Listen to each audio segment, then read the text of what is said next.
तो कभी सोचा है कि कोई बड़ी कार कंपनी मतलब ह्यूंडई जैसी कंपनी 3 महीने में कैसा परफॉर्म करती है?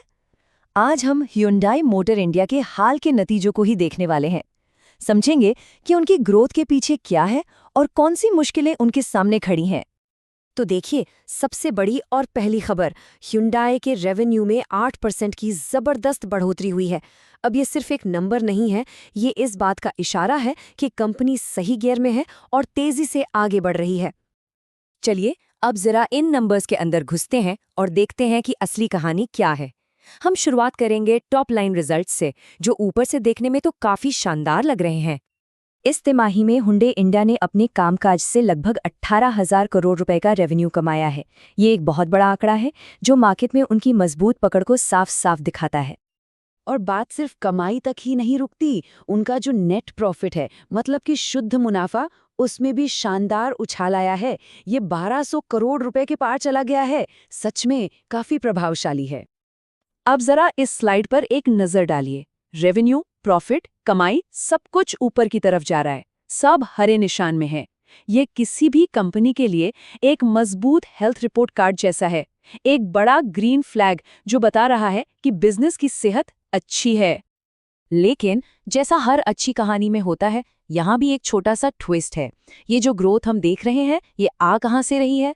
इसका जवाब इन नंबर्स को और भी दिलचस्प बना देता है, क्योंकि पूरी कहानी एक जैसी नहीं है। और ये रही इस तिमाही की सबसे बड़ी कहानी। भारत के अंदर जो बिक्री हुई वो तो लगभग फ्लैट रही, मतलब कोई खास बढ़त नहीं हुई। लेकिन असली एक्शन हुआ एक्सपोर्ट्स में, जहां 21% से भी ज्यादा का जबरदस्त उछाल देखने को मिला। मतलब ये हुआ कि हुंडई इंडिया ने इस तिमाही में हर 4 गाड़ियों में से 1 गाड़ी विदेश भेजी। ये आंकड़ा दिखाता है कि भारत अब हुंडई के लिए सिर्फ एक बाजार नहीं रहा, बल्कि एक ग्लोबल एक्सपोर्ट हब बन गया है, जो दुनिया भर में उनकी गाड़ियों की जरूरत पूरी कर रहा है। लेकिन अब कहानी में थोड़ा सस्पेंस आता है। टॉप लाइन यानी रेवेन्यू तो बढ़ रहा है, पर कंपनी के प्रॉफिट मार्जिन पर दबाव बढ़ रहा है। ये एक तरह का रेड फ्लैग है जिस पर ध्यान देना जरूरी है, क्योंकि ज्यादा कमाई का मतलब हमेशा ज्यादा मुनाफा नहीं होता। तो सवाल यही उठता है कि जब बिक्री बढ़ रही है, पैसा भी ज्यादा आ रहा है, तो फिर हर गाड़ी पर जो मुनाफा होता है वो कम क्यों हो रहा है? इस पहेली का जवाब आखिर छिपा कहाँ है?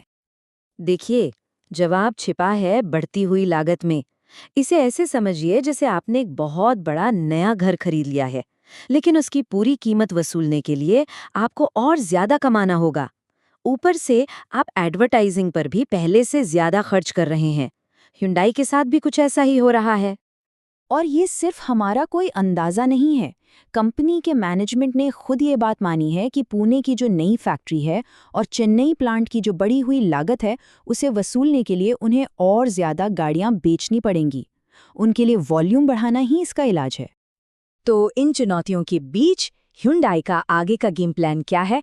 वो बिक्री बढ़ाने और लागत कम करने की इस दोधारी तलवार पर कैसे चलेगी? कंपनी का दांव लॉन्ग टर्म पर लगा है। वो भारत में बहुत भारी निवेश कर रही है, क्योंकि उनका मानना है कि भारत ही उनकी ग्लोबल ग्रोथ की कहानी का मेन इंजन बनेगा।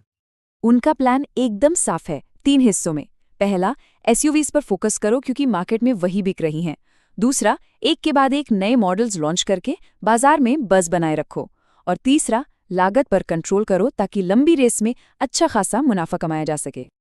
तो कुल मिलाकर बड़ी तस्वीर ये है, ह्यूंडई एक्सपोर्ट्स और नए मॉडल्स के हाईवे पर तो फुल स्पीड में दौड़ रही है, लेकिन अपने ही देश में बढ़ती लागत के स्पीड ब्रेकर भी हैं। सवाल ये है कि क्या वो इस रेस को जीत पाएगी? ये देखना वाकई दिलचस्प होगा।